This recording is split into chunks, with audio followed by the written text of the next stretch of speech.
બનાસકાંઠા જિલ્લાના વાવ પંથકમાં છેલ્લા કેટલાય દિવસોથી ચોરીના બનાવો સામે આવી રહ્યા છે। ત્યારે જાણે પોલીસનો કોઈ કંટ્રોલ ના હોય તેવી રીતે ચોરોએ બાઇક ચોરીને અંજામ આપ્યો છે। ત્યારે પ્રાપ્ત માહિતી મુજબ વાવ ખાતે રહેતા પ્રવીણભાઈ દુદાજી રાજપૂતે ફરિયાદ આપતા જણાવ્યું હતું કે તારીખ 19/6/2024ના રોજ રાત્રિના 10 વાગ્યાના સમયે હું મારી નોકરી ઉપરથી મારા વાવ માળકા રોડ ઉપર આવેલ ખેતરમાં મારા મિત્ર રામસિંહભાઈ રૂપસિંહભાઈ જાતે ગાડિયા રહે બ્રાહ્મણવાસ ડેડાવા વાવવાળાનું મોટરસાયકલ જે મેં વાપરવા માટે છેલ્લા 4 મહિનાથી લાવેલું હતું અને તેનો ઉપયોગ હું મારા ખેતરેથી વાવ મારી નોકરી પર જવા આવવા માટે કરતો હતો। જે મોટરસાયકલ નંબર GJ08CF 6558નું કાળા કલરનું યામાહા મોટરસાયકલ મારા ખેતરમાં આવેલ લોખંડના દરવાજા આગળ લોક મારી પાર્ક કરીને હું ઘરે જઈને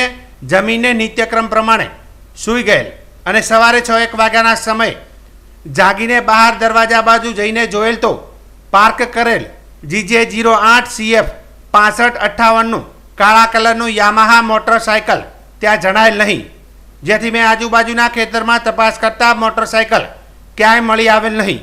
જેથી ઓનલાઈન મારફતે FIR કરતા પોલીસે FIR દાખલ કરી આગળની કાર્યવાહી હાથ ધરી છે।